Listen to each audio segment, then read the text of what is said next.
Welcome to the Financial Advisor Success Podcast, where you go behind the scenes with financial planner, speaker, and consultant Michael Kitces to hear stories of how leading financial advisors navigated the inevitable challenges that arise on the path to success and get insight from leading industry consultants about how to break through to the next level in your advisory business. And now here's your host, Michael Kitces.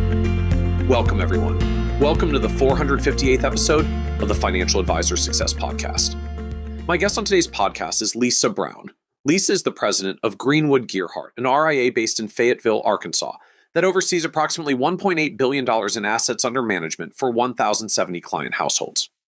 What's unique about Lisa, though, is how her firm has implemented an approach of calm excellence, in contrast to a practice of urgent perfectionism that has allowed her firm to manage its rapid growth while maintaining a high level of client service and mitigating potential burnout amongst staff members.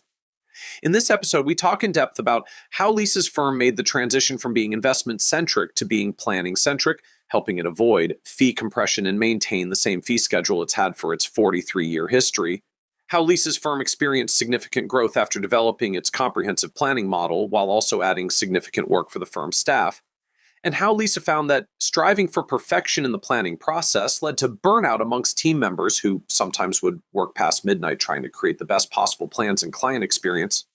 We also talk about how Lisa recognized that her team was likely on an unsustainable path and instead developed a framework of calm excellence, which her firm defines as striving to be our best with measured and paced progress while allowing ourselves to learn and grow from challenges and mistakes.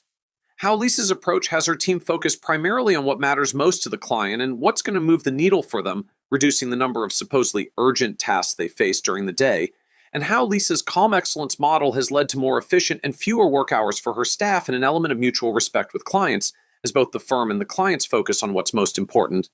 And be certain to listen to the end, where Lisa shares how her firm reduced the number of internal meetings to 2, a daily huddle and a regular investment committee meeting, and only brought back other meetings on an as-needed basis, freeing up staff time for more important tasks. How Lisa's firm has boosted morale by implementing a kudos program that allows team members to publicly recognize peers and award them with a $100 gift card, and how Lisa overcame her own perfectionist tendencies through coaching, reading, and journaling, and ultimately embraced the calm excellence framework. And so with that introduction, I hope you enjoy this episode of the Financial Advisor Success Podcast with Lisa Brown. Welcome, Lisa Brown, to the Financial Advisor Success Podcast. Thank you, Michael. I am thrilled and grateful to be talking with you today.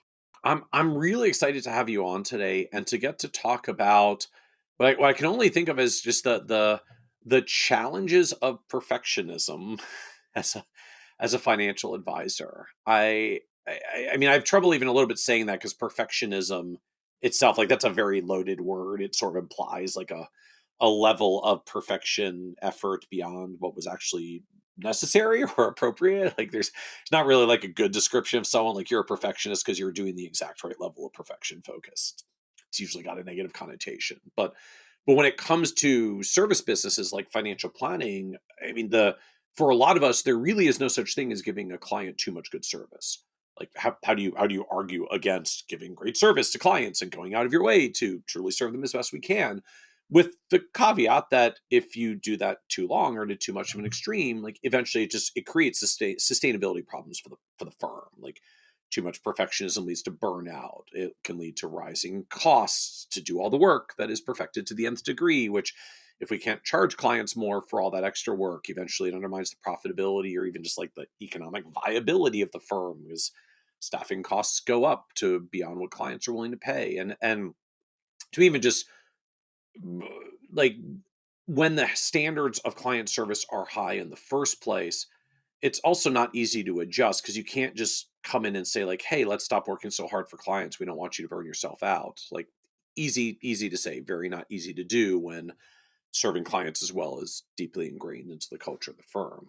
And so I know your firm Lisa has like gone through a version of this, both like what happens when high touch service done to perfection potentially starts to become a burnout risk.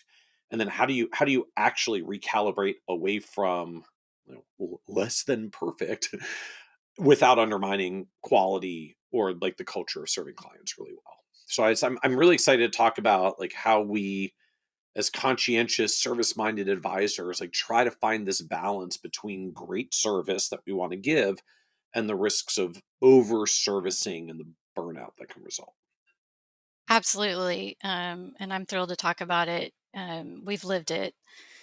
Um, we've lived the burnout, and I think you're right. It's centered around this high standard that we set in our industry, and we never want to get away from that.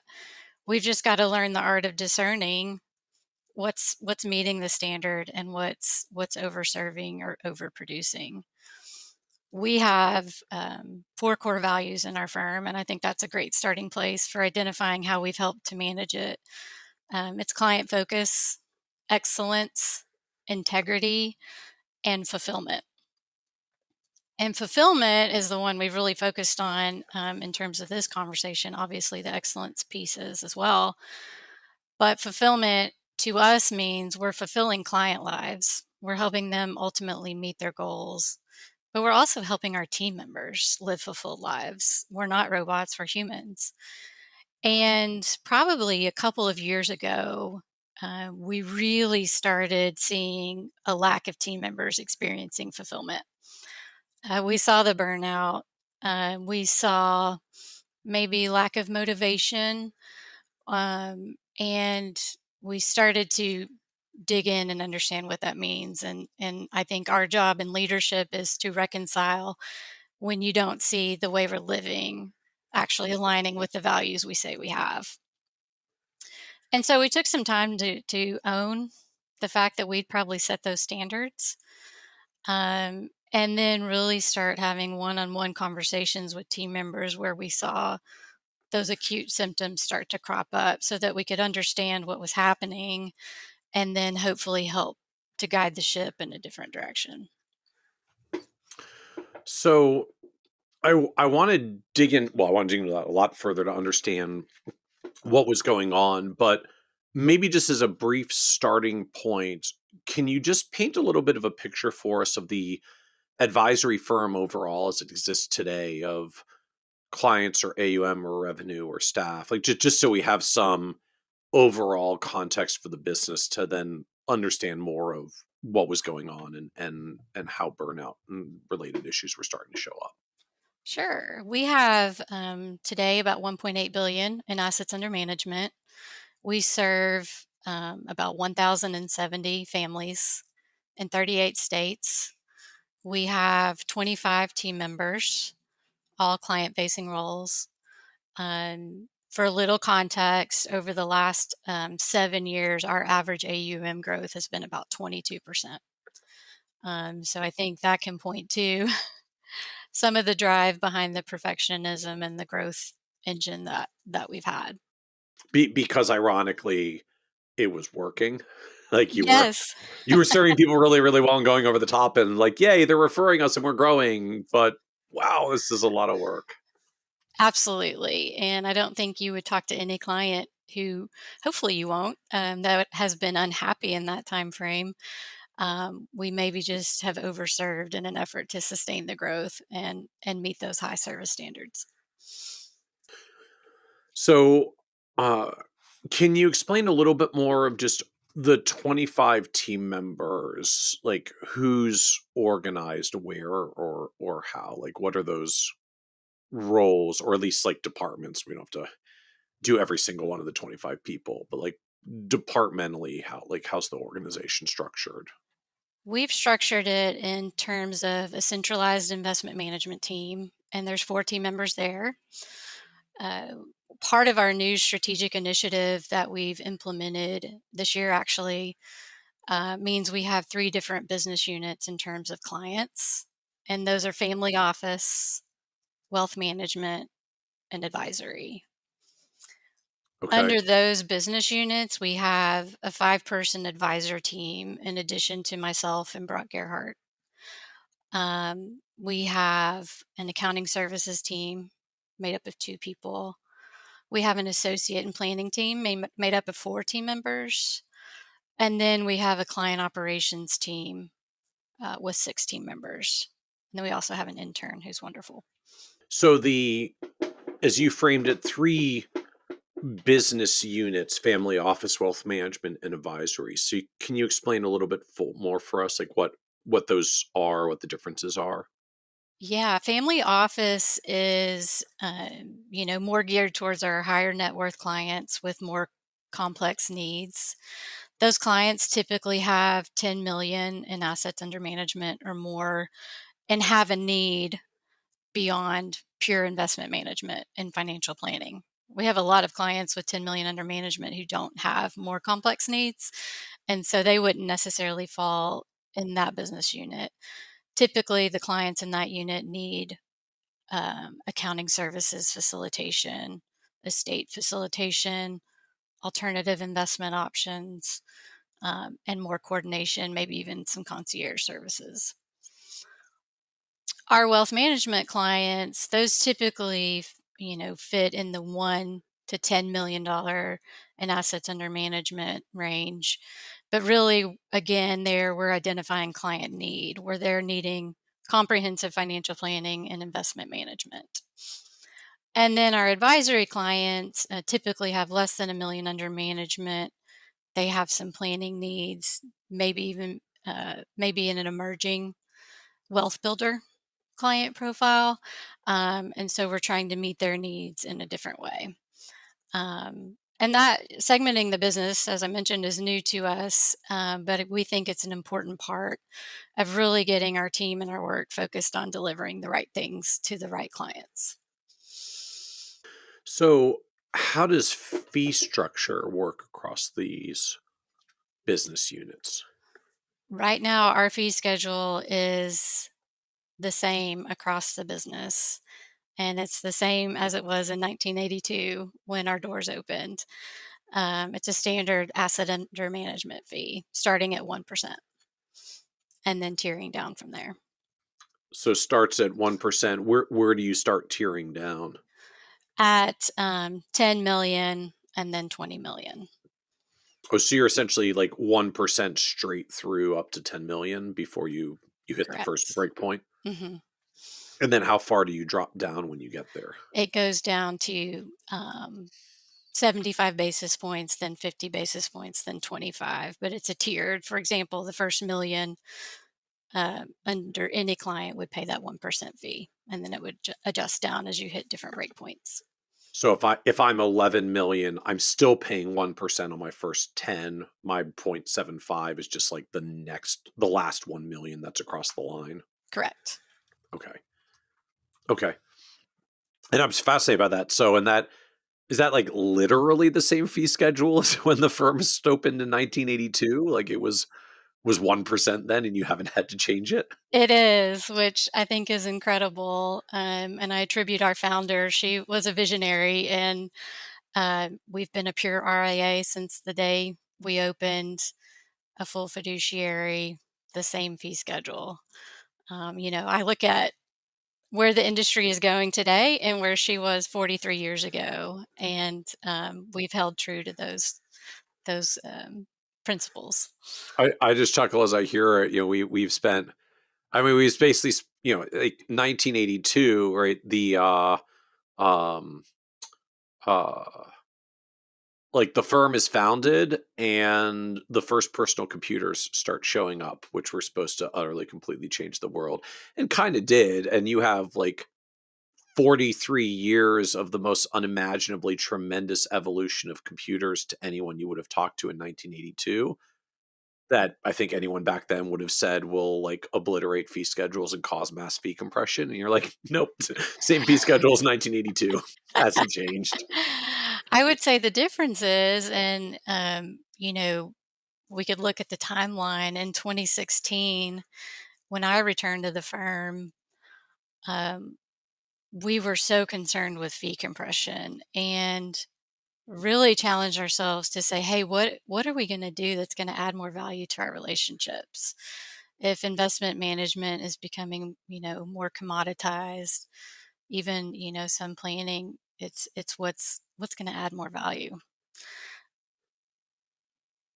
And so while the fee structure has stayed the same, our services have changed. Right. And I mean, to me, that's the fascinating thing about the business as a whole, like when these technology disruptions happen, right? Personal computers, the internet, the smartphone, robo, like now we're in the AI version. I mean, every single one of those instances had massive calls that advisors are going to be put out of business and fee compression is going to obliterate us. And I mean, again, literally, like it's the same 1% fee for 43 years that the firm's been around. But you use the cool new technology tools to automate things that used to be really time consuming. And then you free up a bunch of time to do more and different things for your clients. And to me, like, the interesting effect, like advisory firms run roughly similar profit margins for the past 30 years. I mean, lots of industry benchmarking sites to show it. The median fee has been the exact same 1% for decades, but we do a lot more for that fee to earn that profit than we used to, which we can do because technology got better and made it possible to do so, which to me just it gets interesting. It means like we don't actually experience the fee compression. We haven't even really experienced profit margin compression, but clients over time accrue all these upgrades and quality and better services because we can just do so much more for them as the technology gets cooler. So it's the mid 20 teens, robos have hit the scene. The dominant media narrative is fee compression is coming and it's inevitable. The advisor narrative was largely different. It was no, no, no. We do more than those robos. So like we can defend, as it were, our advisory fee because of all the additional things that we do. But there was a collective like oh blank moment of saying, so what are our value adds going to be in the future? Like, okay, I think we do more than robos, but I think we do have to maybe take a hard look at exactly what we're doing for clients. And are we really doing all the things that are valuable enough to fully justify and validate the fees that we're charging? So what changed? Like what started showing up for the firm as you were trying to figure out, okay, so what are we going to do to show our value here?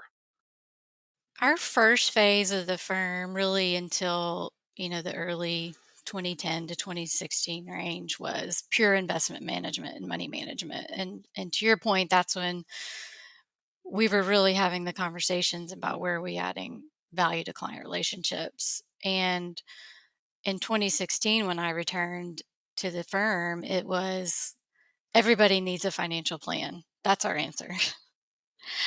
And we need to get in front of every single client at least once a year. And if we don't, we're going to lose them.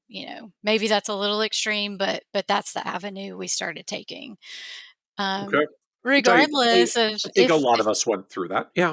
sure, regardless, if the client truly needed the financial plan or the Right, right, right. meeting, I have No, shared no, you your will have a meeting with me once a year. I don't care whether you want it. You're going to take it.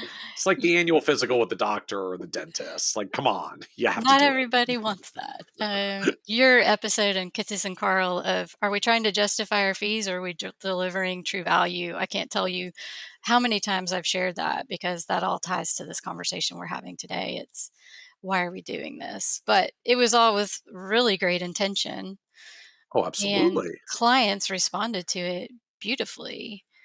And I think we really did start to deepen our relationships with clients. We were more than just their money manager. We got to know their families. We got to understand what the money was intended to do for them. And uh, it was really a phenomenal turn for us. And and so, I mean, you'd highlighted earlier that you've had this like 20+% growth rate for the past 7 years, which if I do the math is kind of aligned to when you did this, like, okay, we're not pure investment management anymore. Every client's getting a plan and we're getting in front of every client every year. So am I appropriately linking those to say like your shift away from quote just investment management to more financial planning for every client really did start to turbocharge the growth of the firm? I think that's fair. I think as a team, we've just got a really strong team. And at that time, we all linked arms and really, cast a new vision together of we do want to do this deep work for clients. We have a tremendous network.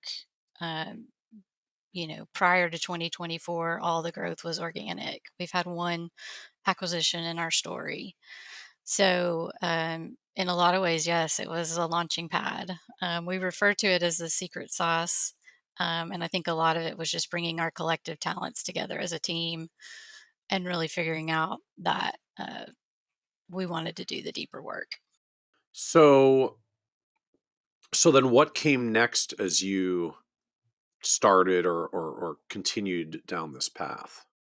The first year, and that would be 2016, when I was starting to help with the planning practice, I think we did 50 plans that year. And we often joke, Brock said, okay, now we have to do 250 plans. What are we going to do to be able to do 250 plans? And so it was, harnessing the software. We use Money Guide Pro. It was teaching more team members. It was more and more meetings and just building. We often refer to it as, working on a Ferrari while you're driving 100 miles down the road. Um, as we got deeper with clients, we started to uncover more needs. Okay. And so just creating a financial plan then led to, it would be great if we could get on the same page with your tax advisor and your estate planner and any other advisor in your picture. And I think our work started to compound in a lot of those ways, all really great ways for our clients. But along the way, we were also figuring out what the process should be, what it should look like, and really, trying to actually build the machine while we were serving the clients. So I'm curious to hear more of it's just like how this rolled out, like just literally when you're a firm that has a lot of folks who have not historically done financial planning and you're setting forth this like leadership driven initiative. We're going to do financial plans for all the clients now. uh like just share with us more. I mean, how did that literally get done, rolled out? I mean, you got tech issues, you got training issues, you got people issues. Like there's all sorts of stuff that starts to come to mind. Like how did that work? We started meeting with clients one on one and identified the clients we thought would need it the most and introduced it to new client prospects. So it was literally client by client. We didn't make a big announcement. Um, we already had the software, which looking back, you look at your output versus what you do today, and it's fun to reflect on. Uh-huh. I felt really good about Yeah, how we did the plan at that time. Yep. I thought it was really great. I have some good examples of that. Uh-huh. Um, and then we, at the time, it was just me doing financial plans, probably for a year. And So then like you doing it centralized for the other advisors, or like you doing it for a client base that you had individually? we're a team-based wealth management Okay. company, so we have advisors, but they're all clients of the firm. And at that time, Brock and I were the primary client-facing advisors. Okay. And so he and I together really worked to build the plans and deliver them to the clients. And then, implementation was handled by other team members who now have grown into the planning practice and are now advisors and leaders within the firm. So it was pretty grassroots, just client by client. Okay. And so you were doing plans for your clients, Brock was doing plans for his clients, and you were both selectively figuring out like who wants it, who's most ready to adopt, and let's put it in front of the new prospects as we go. So they'll just kind of come in only knowing that reality.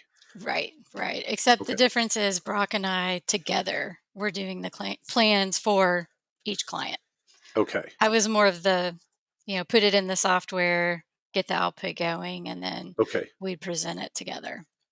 So how many clients was it at the time? So you've got a lot of folks now at 1,000 plus families. Yeah, it was probably, about 300 clients. at the Okay. time, but growing Okay. pretty, taking on, I'd have to do the math, maybe 50 or so a year. Okay. Okay. All right. So that's very helpful for context. So now take us forward then over the next few years. So how does this start playing out in terms of capacity of the firm, and I guess what we eventually have kind of framed as a perfectionism problem that seems to start to rear its head at some point.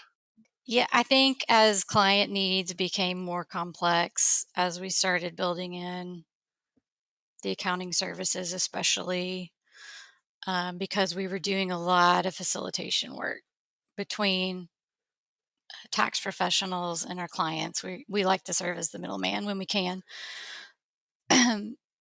We started bringing in more team members, and they emerged in beautiful ways. There's so much talent on our team, and um, the demands just grew. And we would take, I mean, very tactically, you take a Money Guide Pro plan, you get the output. We think, oh, this detail really matters to the client, so we're going to make a custom page really specific to that. And a spreadsheet for this would really be helpful. Maybe we need to show the mortgage projection in a different way, whatever it is. And a team member would deliver that and it blow our minds because it was, they thought of it in a different way. And it was so wonderful and illuminating to us. Okay. And we glorified that. And so the next time that team member did a plan, there were two additional analyses or spreadsheets. Right. And so many ways in hindsight, we were glorifying those behaviors rather than saying, this is what the client needs. I always preach to, I mean, this is again hindsight speaking and what we do today, but it's ask yourself what matters most to the client. You're meeting their need if you ask that question. And then what's going to move the needle for the client? And that's taking your advising technical expertise to move the needle in their financial life. And I think we were missing those 2 points then and just, in some ways impressing ourselves with all the bells and whistles we could add to these documents rather than working on building a deeper relationship. Interesting. So you were really going down this road of like more custom analyses, more custom deliverables. Like I want to go further than what Money Guide does. And so team members would create something to do this. Everyone oohed and awed because it was awesome, I'm sure. Uh, and then at some point, you maybe get stuck in the trap that you're making things that look really cool and amazing as outputs, and we all ooh and awe at them because it really is like beautiful and awesome. But maybe the client didn't really care that you spent like another 3 hours making that fancy thing. Yes. In my history, I've never heard a client say, that PDF you created with 80 pages in it was amazing. It's I you've helped always my just like to family. imagine that they're saying it in their minds, even though they don't verbalize it. It sure would make us feel good about our late nights doing it. And we were impressed with each other, and it's been fun, but there was a point where you go, "Is this sustainable? And what's the why behind why we're doing these things?" Interesting. But I guess the corollary challenge is the firm's growth is accelerating. Clients are responding really well, maybe not literally down to I so love the 80-page deliverable that you gave me, but like they're just again, as you'd said, like growth has been very fast over this time period as well. So it sounds like at least in the aggregate, like clients were expressing appreciation over some amount of aggregate work that was being done because they're rewarding you with business and referrals and asset flows and other things that make growth happen. The caveat is, but maybe we started getting a little too disjointed between which things do clients really, really actually respond to and which things are we doing because we think it looks cool and awesome and it's great additional work, but did the client really need it or care? Absolutely. Yeah, and it's, figuring out where that line is. Um, yes, during that time, I think our clients greatly appreciate it, and I do think that's something that makes us so different is we're fanatically attuned to the client's details. My big desire now is, again, let's identify where we really put our time and energy to work for the client, not for ourselves. So so then share with us how this continued to play out. So your plans are getting more detailed, you're doing more custom plan development, more one-off additions, more things um, that look great for the client, and you're growing more, yay. Yeah. So what happens next in this journey?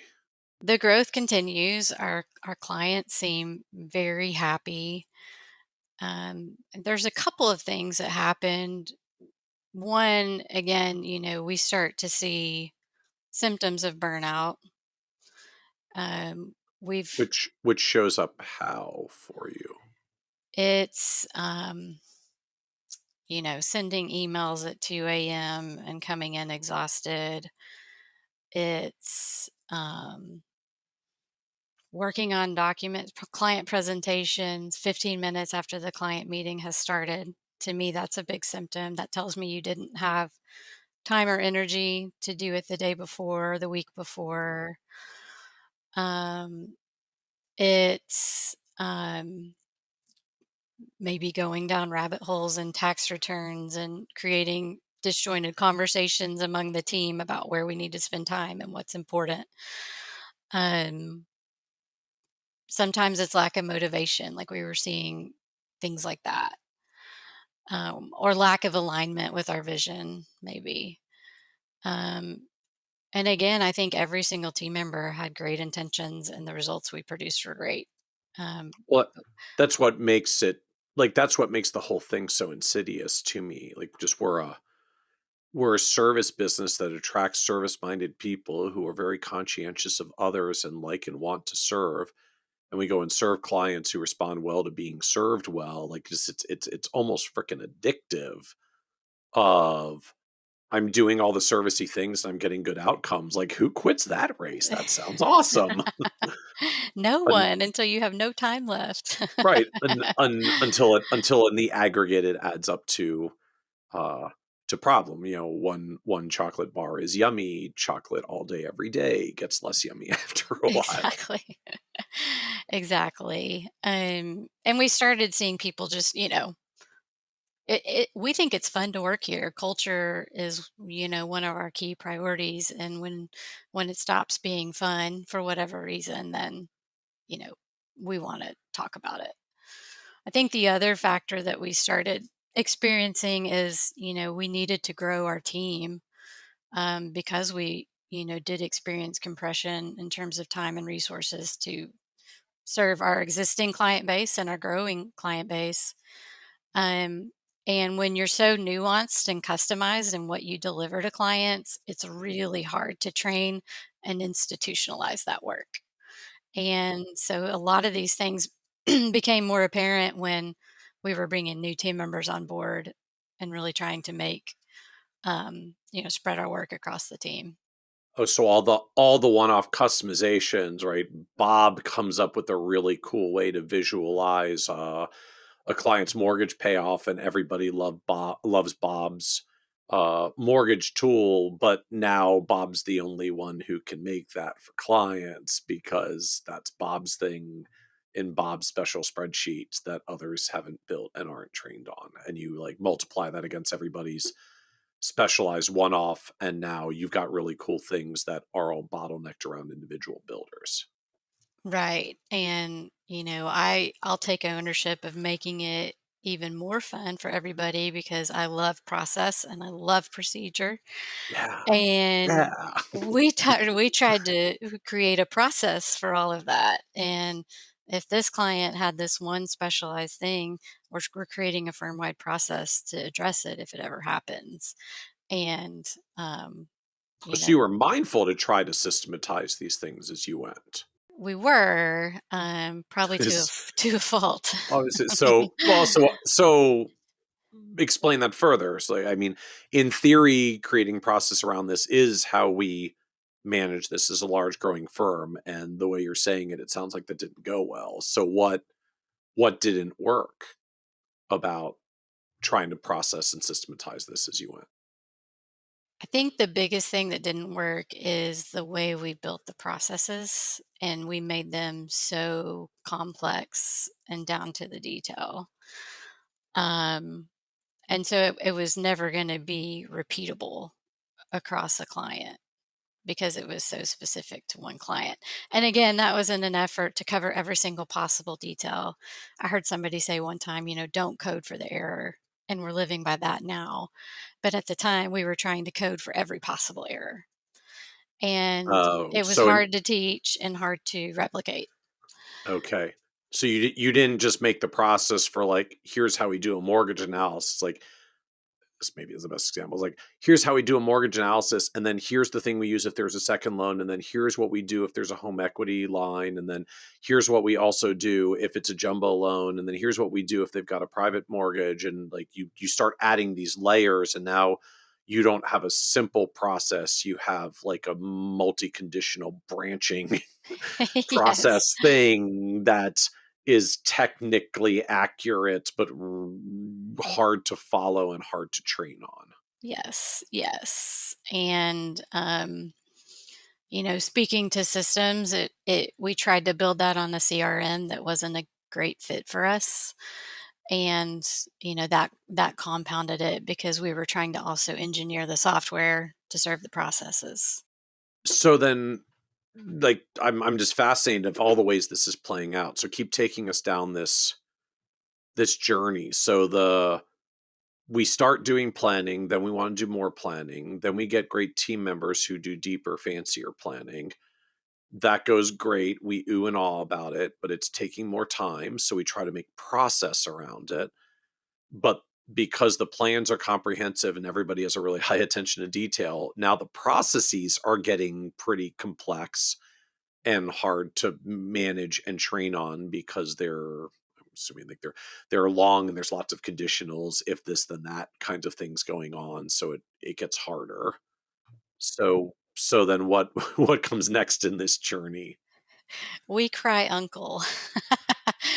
um, yeah, that was about the point where I think we really kind of hit a bottleneck internally. And again, this was about 2 years ago. Was Um, there a particular like I don't know, breaking point or moment or trigger that was the like enough's enough? we had two team members who we thought this is not sustainable. They're not going to hold on for much longer if we don't do something different. Um, and a lot of that was centered around the late nights, staying at the office till, unbelievably late hours. And we could just see the wear on them physically, and we care about them so much. We thought we can't continue asking this of them. We want their careers to grow. We want their careers to be sustainable. But it's not going to go in the direction we want if we stay on this path. And just in your evaluation, it wasn't, I was gonna say just, I don't mean that in a negative way. Like it wasn't just a staffing dynamic of, oh well, maybe we just need more associates to do the support work, and then we'll have enough people to do all the things. Absolutely. There were a multitude of solutions that we needed to implement. And giving those two people in particular credit, they raised their hand and said, it's time to hire people. And, I think every single leader has that challenge Yep. of hiring too soon or too late. Yep. And in that And is instance, it a hiring problem? Is it a process problem? Is it a tech problem? Is it an efficiency problem? Is it a thing that we don't need more staff for? We just need to stop doing, right? Like all the stuff that has to go through your head as a business owner, as a leader, when you're trying to figure out what to do when the team raises their hand on a capacity constraint. absolutely. And so we really spent some time trying to identify all the ways we could make it better. It was changing the language.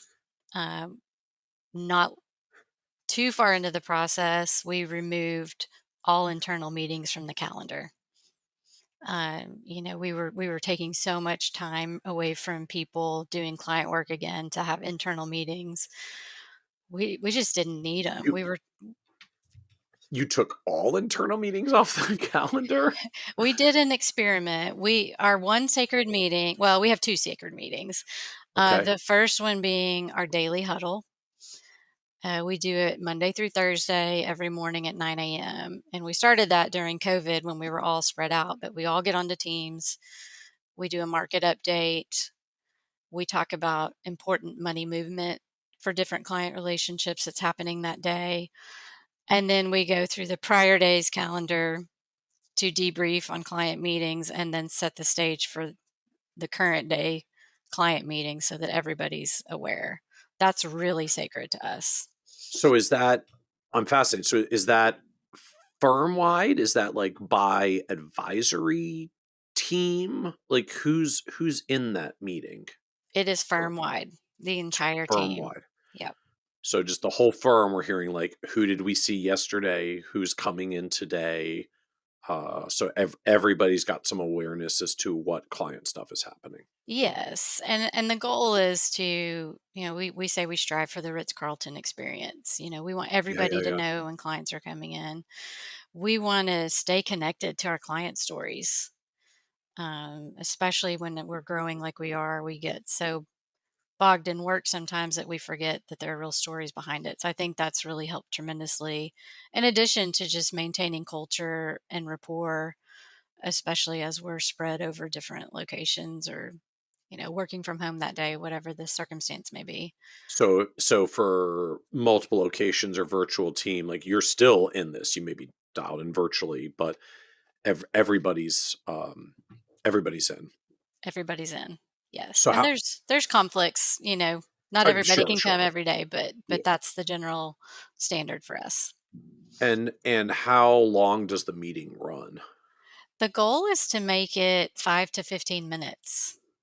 It's Okay. pretty brief.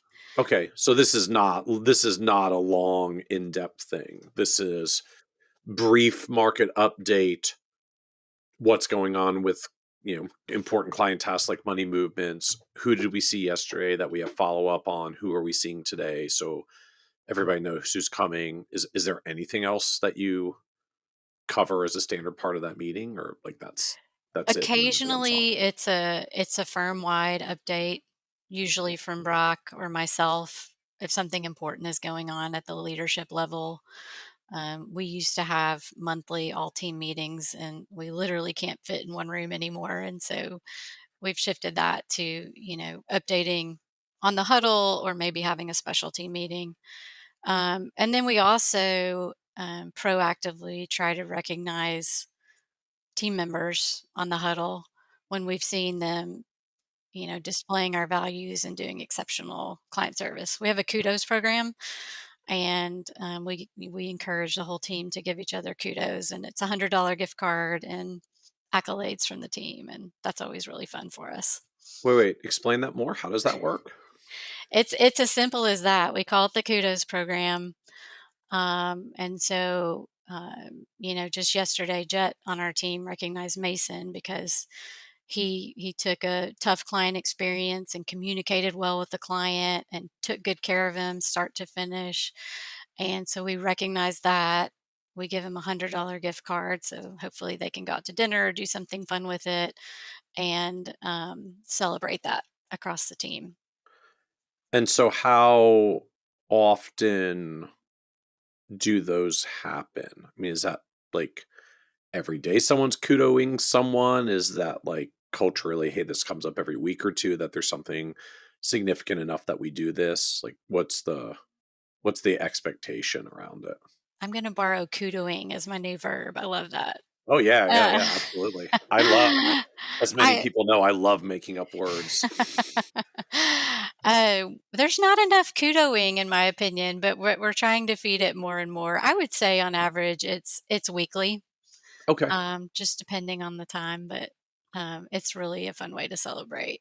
And And especially now as we're trying to create positive behaviors among our team, it's a really good tool and morale booster. and so I'm assuming just someone centrally is like responsible for the kudos recognition. You tell the appointed person, and they make sure the right team member gets their recognition and gift card. Exactly. Yep. Okay. Okay. So that's the first sacred meeting, and then the second sacred meeting is our investment committee. Okay. Um, but beyond that, we did an experiment for a few months and took every other internal meeting off the calendar. And we told team members, that's going to have to change the way you communicate because the internal work doesn't stop. But we're going to be really intentional about how we use our time. When we do need to meet, we may need to form a subcommittee, for example, the new CRM. We've got a subcommittee on that, but we're only meeting when we have to talk about something.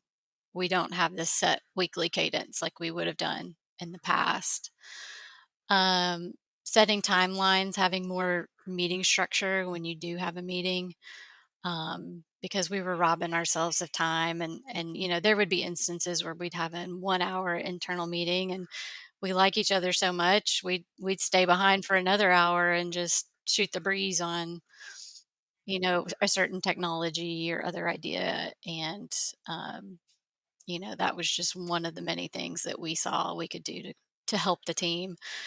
And and as we've done temperature checks with the team, the feedback has been really good. I think everybody's grateful to have the time back. I think we eliminated a lot of work that we just didn't need to be doing. Again, we were in different systems over engineering or making more processes that we didn't need. And so it's just really caused us to be more aware of how we're taking our time and using it more effectively. So did anything break when you went on this meeting hiatus, or like unfortunately, air quotes, like, or unfortunately, did everything continue to work great? Unfortunately, everything continued to work great. And I think it actually was a great way to show the team that you can stop doing certain things and it won't break. As long as you're focusing on the clients and the work that's most important, um, it's not going to break. So what happened after the 2-month window ended? I mean, did meetings start coming back? Were there some meetings that people missed and wanted back, or like has this now become the permanent culture and you have daily huddles and investment committee and everybody else has no meetings? Some meetings have come back, but they're more appropriate for what we need today. And we put them on the calendar with the understanding that we will remove them when they stop being productive. And the meetings we added coincided with, we call it GG 3.0. It's our new strategic initiative that we started in 2025. Um, and with the way we're structuring our business units, our advisory teams, we thought that it was important to have a little more structure. And so we now have a reoccurring meeting every 2 weeks. The old us would have put it on the calendar every week, but we've stretched it out, for the advisors to get together and talk about um, clients who are in onboarding, client review needs, any new client opportunities that we need to discuss, and then how we can work effectively with our planning team members. And the second reoccurring meeting that's come back on the calendar is a meeting specific for the planning team to dig in further on client needs and planning processes to help them hone their skills and give feedback candidly. So like a case studies, client scenarios kind of meeting, like that sort of structure. Exactly. And sometimes it'll be, giving feedback on, we have a lot of newer planning team members. And so it's still integrating them in the GG way. It's yes, talking specific client scenarios to convey how we want to plan for this client profile. Maybe talking about a specific process that we're trying to refine. So that's the space where they can all talk about that and stay on the same page and just collaborate. So what about, I mean, leadership meetings, management meetings, team meetings, department meetings, just like all the other kinds of meeting structure cadences that a lot of firms have when they're 20 plus team members. So like none of that came back. You found you didn't need it. We do, I should say, we do have, Brock and I have an executive committee meeting. Okay. So we do, yes, we meet But that's just periodically the two there. of you. That's not It's the the two of us. pulling all the firm Right, members. right. Okay. Um, and that we just hold space to make sure that we're in communication. Sometimes he and I are meeting more frequently. Like when we were working on this strategic plan, that was a little more frequent. But again, we're staying needs based. If there's not an update, or if we've, had one-off conversations during the week, we're giving ourselves the freedom to say that doesn't have to happen this week. Um, we've given each team leader license to obviously put one-on-ones on the calendar with their teammates if they feel like it will be helpful. Um, but the expectation is that it's not as sacred as it used to be. So if you look at our calendar today, yes, there are internal meetings, there are one-on-ones, but they're more on a needs basis versus the old way, which was all of these meetings are on the calendar and they happen no matter what. Meetings, meeting. Once it's there, it's sacred. You can't skip out on meetings. Don't That's delete not part it. of our Yeah. culture of excellence, right? Yep.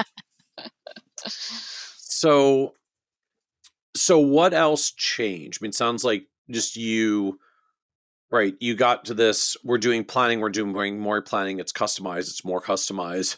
Oh my gosh, the beast is taking on a life of its own. We've got to do something.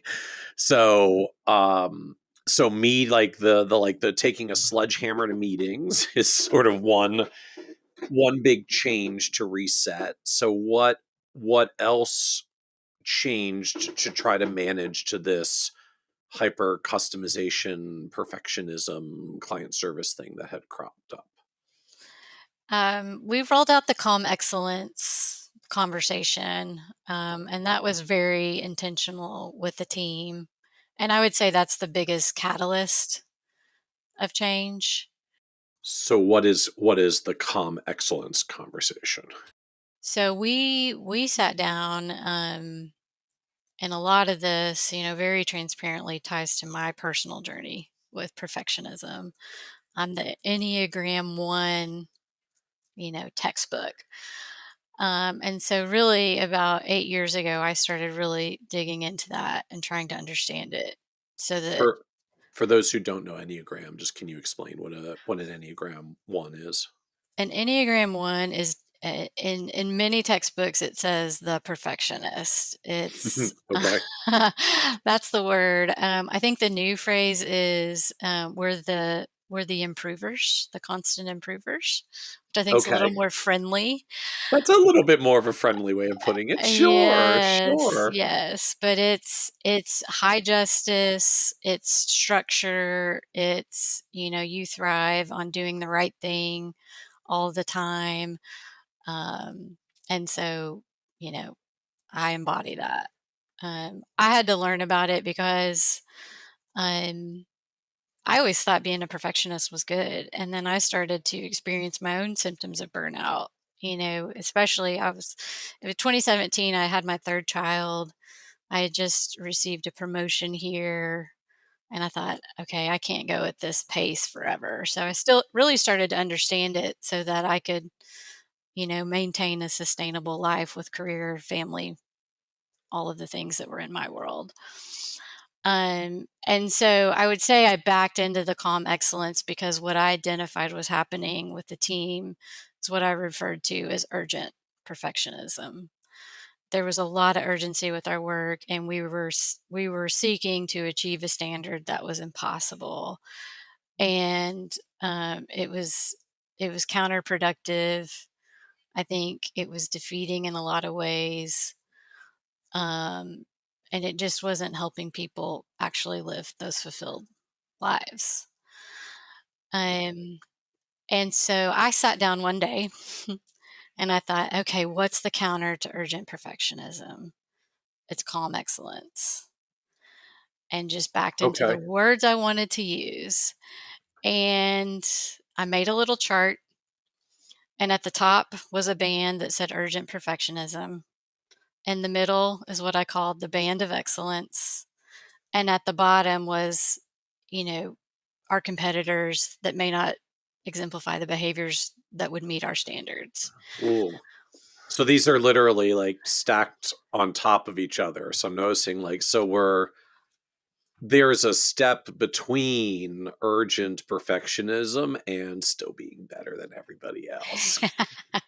And can we live there in a really sustainable way? And within that grid, we put examples in each part. So for example, urgent perfectionism is a client calls in and we run down the hall to find the person they're looking for, and if they can't find it, we're going to go in the next office, and all of a sudden, five people's hair is on fire and we've interrupted work and not accomplished anything. Calm excellence is telling the client, that person is not available. Can I help you or help me understand what you need? And we're going to get back to you within 24 hours with the right answer. And the rest of the industry or our competitors that we hear our clients complain about may never call them back. And so we started to illustrate that at different parts of the firm. I really believe, and I preach this to the team, when you're creating a new process or you're integrating a new system or trying to lead people, you have to speak from a common language. And so, what I was trying to do there was really create a common language that we could then take to every single team member and say, this is what excellence means to us, and this is what it doesn't mean, and create that dialogue, and start to build the muscle of discerning where we need to operate. Out of curiosity, can you give us some other examples of, or urgent perfectionism versus calm excellence? It's like I found the one you just gave to be like very, very poignant, very salient. Like, okay, I get that difference. Urgent perfectionism is the client calls and you scour the office for the person. Calm excellence is like, I'm so sorry, she's not available right now. Can I help you with something? Tell me more about what you need and we'll get back to you as soon as possible. Like, very, very concrete difference. Sure. Another example, the 80-page PDF we talked about. Um, if that's not what the client needs, why are we doing that when excellent could be 10 pages giving them exactly what they need? Um, that was a big one for us, and probably where we were spending the most time. Another one is, we as leaders would email a team member and say, I need XYZ, or I have a question about this. And for some reason, they perceived that they needed to drop everything and respond to us right away, even if they Yep. were working on something that was more important. So, in a lot of ways, we had to recraft our communication with each other to set better expectations, convey priority, set timelines, and scope of work so that we weren't, creating, the constant energy of I've got to drop this and move on and come back to it. And again, that was really counterproductive and happening a lot. So share with us a little bit more, I guess, just how you created this, how how you process institutionalize it, because it sounds like you're a very process oriented person, so I'm sure there's a lot of process that came from this. So just please share more of that, like how, right, it's one thing to say, hey, okay, our culture isn't quite showing up the way that I think it needs to be, it's causing some burnout, let's change it. And then there's how do you actually change a culture of high service perfection because high service is supposed to be good in the service business and clients keep saying they like our service, which makes it really hard to Exactly. change. Exactly. Um, the first thing we did was present that concept to the team in a team meeting that we were having. And we printed it out and framed it, and it sat on our conference table. Calm excellence. We had it in every single meeting. So it was just rolling out the idea and creating a definition for it, which we defined as striving to do our best work with measured and paced progress while allowing ourselves to learn and grow from challenges and mistakes. Oh, wait, just can you say that again? I'm processing because I'm sure these were very intentionally chosen words. Yes, striving to be our best with measured and paced progress while allowing ourselves to learn and grow from challenges and mistakes.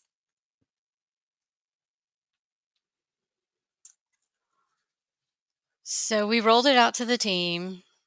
We just started talking about it, probably to the point where people are tired of hearing it.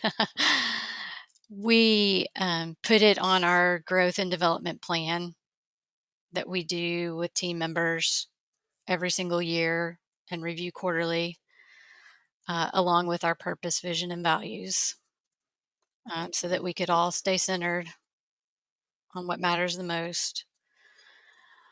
Um, I bring it to virtually every conversation I have with team members. We have spent a lot of time one on one with team members trying to identify where their specific tendencies may lie and how we can help. And it's okay, we see you steering here. Let's dial back and steer here and really understand what the client needs right here. We're working on what I call right now a relationship evaluation tool. Okay.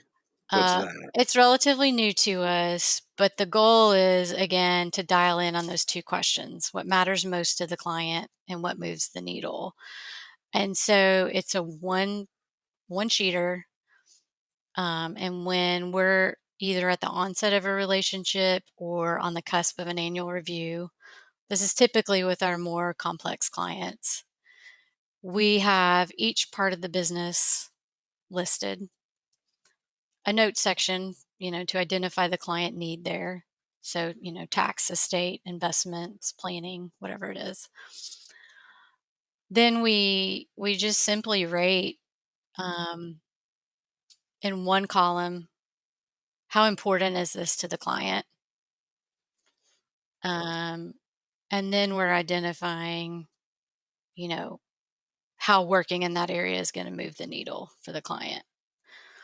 And that's also with the rating. And then we score it and talk about it and really help to try to understand where we need to focus at that point in time. If you look back, on a client scenario, if we're applying that tool today versus how we would have done it before, it was, we can do all these things, so we should deliver them all to the client, even if they don't need it or want it. And so this has been a great way for us to start to exercise that discernment muscle of cleanly identifying where they need our help and where we can best serve them. So the idea here is to help the team dial back. I don't know that like the client who's super focused around upcoming college planning because their kids are 2 years away from college and they're just not at all concerned about estate planning stuff, to give permission to say like, so let's just not go so deep on the estate part because they really said they don't care and they don't have an estate tax problem and they've got documents that are good enough. Like, let's just leave it for now and do the thing they actually really care about. And we can always revisit this in a future review to say, is this the thing we're going to cover next year? Exactly. It's just really helping to prioritize where we dose our time now and allowing that relationship to evolve over time. And of course, if the client says that's not really important to them, but we identify it as something that probably should be, we're going to, raise our hand. And that's where I Okay. think collaborating between the two questions creates an effective conversation with us as their advisor. But all built around the idea of essentially like how do we make this plan less comprehensive? Uh, how do we dial back a little bit so it's not quite so overkill? Yeah, Or and the phrase overkill is judgy. I didn't. That's probably not the right word. Like overkill. The phrase we how do we make use sure we is don't create overkill situations? sure. We call it proper dosage. Okay. Um, Okay. and I think, in our heyday of over delivering, um, we ran the risk of overwhelming clients with, to-do lists that were a mile long when we could have dosed it over time. And so that's one thing. We have a page in our planning documents now that sets an expectation with the client on how our relationship unfolds. And this is for new relationships, but it's, in the first year, we're getting to know you, we're getting your core set, and then we're hitting on your key priorities.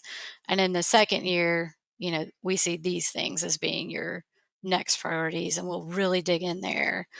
And that I think that's relieved pressure on the team from feeling like they have to deliver everything in the first 180 days. And it's also setting clear expectations with our clients on how we're going to work together.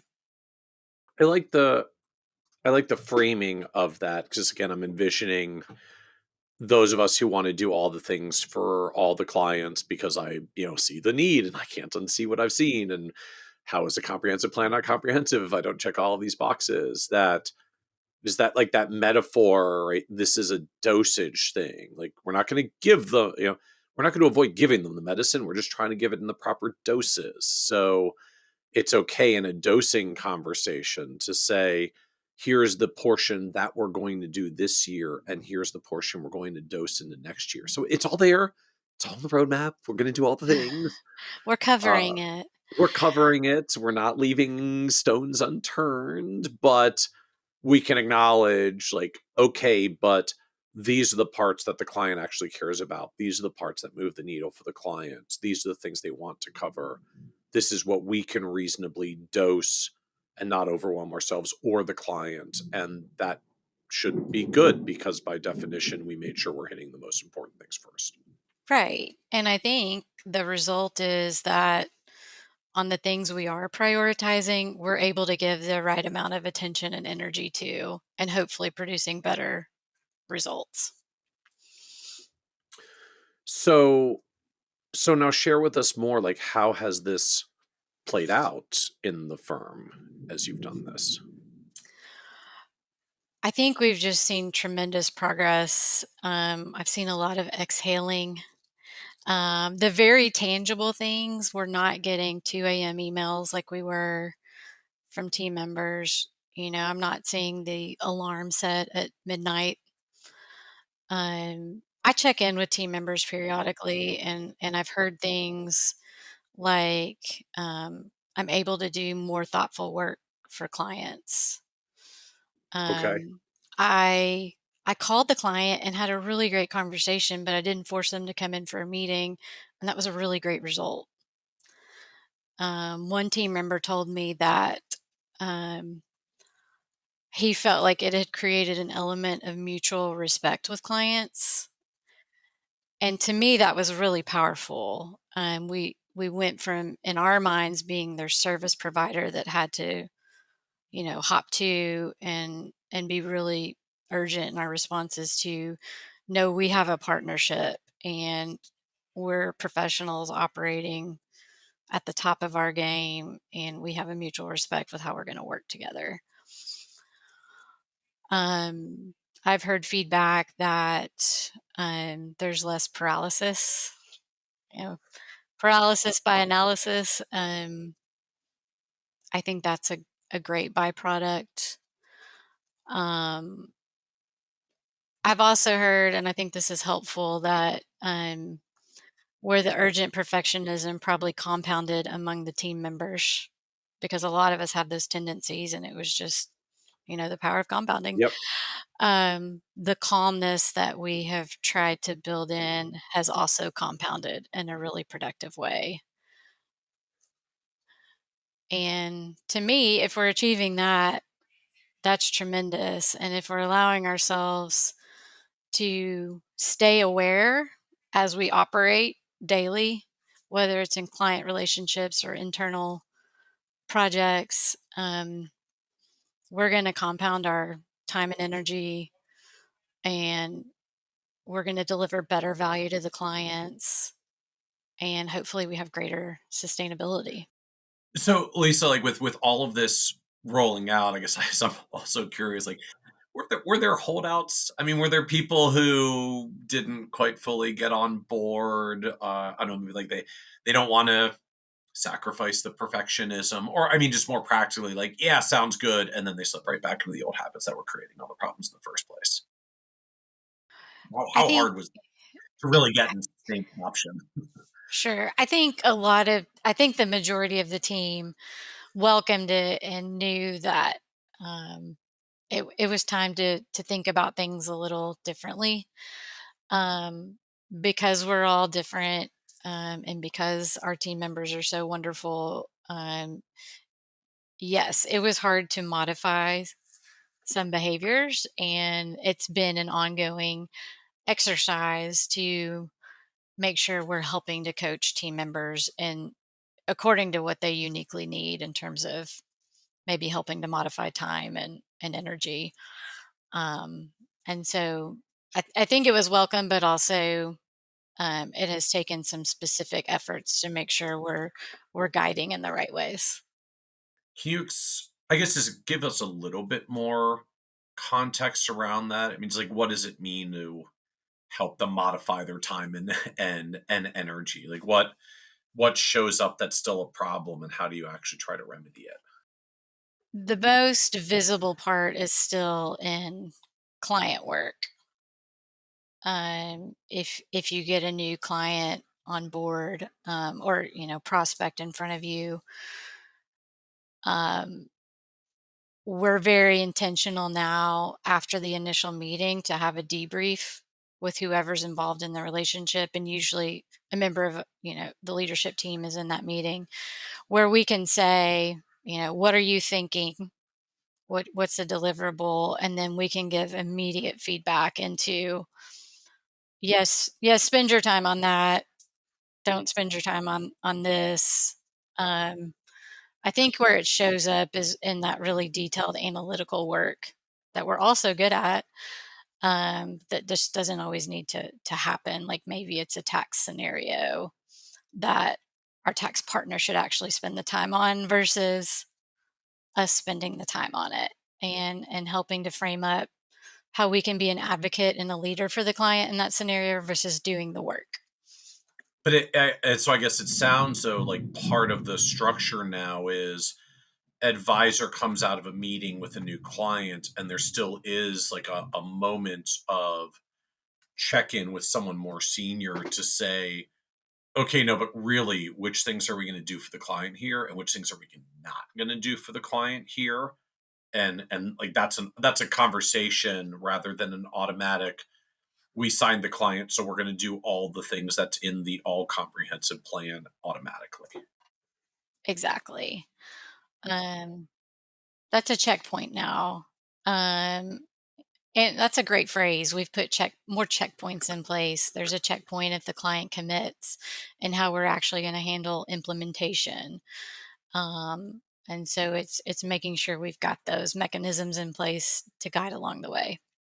And I guess that means in practice, like more pressure on managers and leadership, that now like you have to be the discernment filter so they don't overkill, which means you have to really put pressure on yourself not to go too far, or you're going to take them with you when you're supposed to be the one stopping them. Exactly. We could easily take them with us. I do think it's building new leadership skills in our team members as well as they see us live it.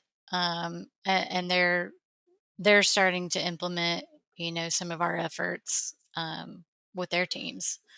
And so I think it does have a trickle effect in that way. But we do have to be careful to manage ourselves. So are there like more, I don't know, like tools or changes or things that you're trying to roll out? I mean, that you've talked about calm excellence and the relationship evaluation tool, are you now feeling in a good place, or is there a like what comes next additional things, because this is still an ongoing journey? I think we're in a really good place right now. And in the spirit of being excellent, I don't want to put a bunch more tools in place that cause people to do more work. That's a fair point. There is an irony that you could urgently perfectionist calm excellence and defeat the purpose. Wouldn't that be amazing? It really would. It's just glorious. Sounds glorious to me. In where I can see our need to be aware and manage as we move forward is in our new, what we're calling GG 3.0, our updated strategic plan. We're doing a lot of new things, and that's where I could see us drifting. And so it's not necessarily putting new tools in place, but it's making sure we're having the right conversation, especially as we're helping new team members emerge into leadership, as we're thinking about our business units. We're having lots of conversations right now with our new CRM to be sure we're not over engineering how we're utilizing it. And so there's a lot of opportunity for us to drift. And so I think it's just right now being aware and steering in the right directions. So what new things are coming down the pike in the strategic plan that might shift or expand some of this? The biggest components, probably specific to this conversation, are the business unit conversation, how we're going to effectively manage and implement that. Um, we have a business development strategy. So much of our growth to date has been organic and through leadership's network, mostly Brock. And we know, it's the old phrase, what got us here won't get us there. If we want to continue to grow and expand and meet more client needs, we're going to have more people, and mechanisms for building our business. Um, so we're doing a lot of new things. We're working on a brand initiative. We have two new team members who are focusing more on developing relationships with new clients and centers of influence, making sure we're capturing the opportunity in our region. That can be overwhelming, especially when it's new for somebody. So making sure we're staying attuned to that and helping lead those strategies. Um, One of our goals in the GG 3.0 is simplification across the firm. So I think that could actually be an antidote to perfectionism. And so Okay. every single team leader is tasked to look for opportunities across the firm. So as you reflect on I guess just the journey overall, what has surprised you the most about this path of building the advisory business to this like size and stage that you're at as a coming up on $2 billion firm? Honestly, I didn't think I'd ever be a business builder. When I got in this business, I just loved helping people. And that's something we tell new team members all the time, or somebody looking to get into this industry. If you like helping people, you're going to be successful, and the business will come. Doesn't mean it'll come easily, but it will make it way more fulfilling. And so, number one, I've been surprised a little bit by the fact that I'm actually building a business because that wasn't my goal. But I actually really enjoy it. Um, I love the challenge of having to figure something like calm excellence out and how to do things differently. We're a firm that innovates, tear things down, innovate again. And so, um, no 2 days are the same. Um, and it's really fun to lead a team and help other people learn the art of what we do beyond just the technical skills. So what was the low point on this journey for you? Ironically, the low point was when I was promoted to my current role, which was about 4 years ago. That immediate moment wasn't a low point, but I personally reached a place where, that could possibly be my last stop in terms of title and responsibility. And I had to redefine what value looked like every day. I'd been in a wheel of striving and seeking, the next promotion, the next layer of responsibility. I also was working less directly with clients in my daily work. I still advise clients and work with them, but it just wasn't the same volume. And so, right now I just had to recenter on the value I bring every day is creating this bigger machine that serves more people, serving our team in a way that I want to lead. And the results of that are less tangible and immediate than getting a promotion or a client saying, yes, I'll work with you. And so it was really redefining what fulfillment meant and how I was going to measure success every day. Because the role you moved up to was president of the firm, so there's not really career ladder like congratulations, you got to the top rung. So it's Exactly. such an interesting framing. So then all of a sudden I hate to frame it this way, but like the ways that we try to keep score on our progress, like, am I making movement towards my next promotion and next layer of responsibility? Like, you can't really play that game anymore because you got there. Yes, the game has changed. Which was I'm glad I recognized it, and it caused me to really reflect and dial in on what's fulfilling, and it's taking care of people and maintaining perspective that the work I'm doing is just on a different playing field, but it could potentially more impact more people, which in itself is super rewarding. How long did it take to process through that? I mean, was that a like you realized it and adjusted to move on, or are you like summarizing a year of like mental processing gyrations to get to this like new place? Because of my perfectionistic tendencies, it took a little longer, maybe, 3 years. It took some time. Um, it really took some time to dial in, but I'm glad I did that work to understand it. So how did you figure it out for yourself or come to the realization? Journaling, reading. I have an amazing coach. I've actually worked with her for 8.5 years now. And she's been a tremendous tool in helping me understand um, what fulfills me and what's going to fulfill me for the next several years of my career. Is that a person or name that you'd be comfortable to share just for others who might be looking for a good coach? Yes, her name is Renee Fleming. She's based in St. Louis now.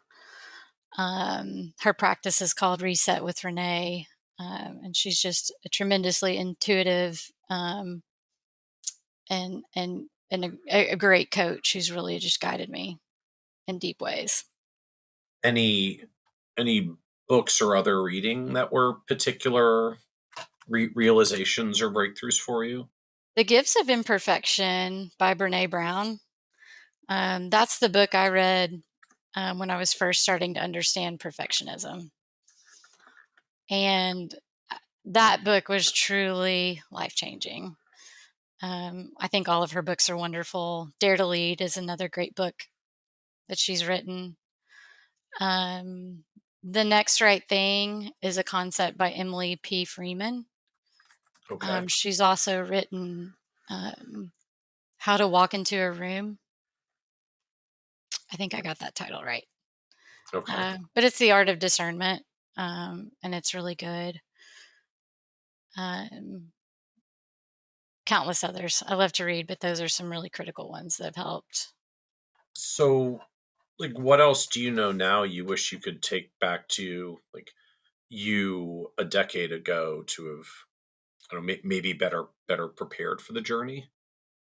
I think if I were to give myself some advice, it would be you don't have to be anyone other than yourself. And I try to I try to coach people towards that especially when you're talking about perfectionistic tendencies. I could easily become a chameleon to try to get it right and fit in and self-protect. Um, and if I had known that I could just chill out a little bit and just be myself, I think the road would have been a little bit easier. Where how did that show up for you in practice? Like where did it take you off the road or create problems? Um, I think the biggest area where it manifested is honestly probably being a female and what's historically been a male dominated industry. I've felt, pressure to be a certain way, or if I wasn't, as assertive enough or whatever it may be, that I wouldn't be good enough to be an advisor and a leader. Um, and so, looking back, I had to adapt in a lot of ways, and maybe a lot of the ways were really good. I just didn't quite know how to manage it. So, any other advice then that you would give, like younger newcomer women coming to the industry today that want to go down this path of becoming a financial advisor? I would reiterate, what I just said about you don't have to be anyone other than yourself.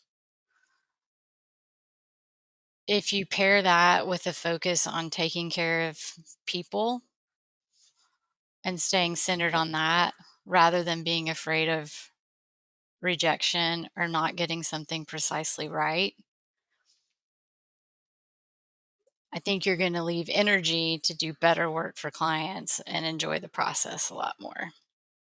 So, as we come to the end here, this is a podcast about success, and just one of the themes that always comes up is literally like that word success means very different things to different people.